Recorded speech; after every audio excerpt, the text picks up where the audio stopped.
ইরানের ভূখণ্ডে ইসরায়েল ও যুক্তরাষ্ট্রের যৌথ হামলায় ব্যাপক ক্ষতিগ্রস্ত হয়েছে একাধিক পারমাণবিক স্থাপনা।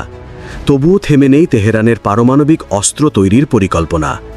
ধ্বংসস্তূপের নিচ থেকেও তাদের পারমাণবিক উচ্চাকাঙ্ক্ষা আবার মাথাচাড়া দিয়ে উঠছে। বর্তমানে ইরান গোপনে শক্তি সঞ্চয়ের নতুন প্রস্তুতি নিচ্ছে বলে ধারণা করা হচ্ছে। সামরিক আঘাতের পরও ইরানের কর্মসূচি পুরোপুরি ভেঙে দিতে না পারায় উদ্বিগ্ন ইসরায়েল।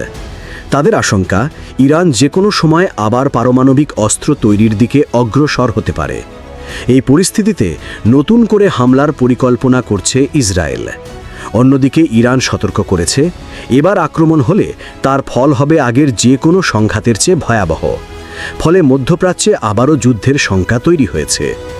ফাইন্যান্সিয়াল টাইমস এক পশ্চিমা কূটনৈতিকের বরাত দিয়ে জানিয়েছে, ইরান ইসরায়েলের মধ্যে যে কোনো সময় নতুন করে সংঘর্ষ শুরু হতে পারে, কারণ হামলা চালিয়েও ইরানের পারমাণবিক কর্মসূচি পুরোপুরি ধ্বংস হয়নি। যদি ইরান পারমাণবিক বোমা তৈরি করতে সক্ষম হয়, তবে সবচেয়ে বেশি বিপদে পড়বে ইসরায়েল এবং মধ্যপ্রাচ্যে তাদের আধিপত্য চ্যালেঞ্জের মুখে পড়বে। এ অবস্থায় ইসরায়েল আগাম ব্যবস্থা নিতে চাইছে এবং প্রয়োজনে আবারও আক্রমণের প্রস্তুতি নিচ্ছে।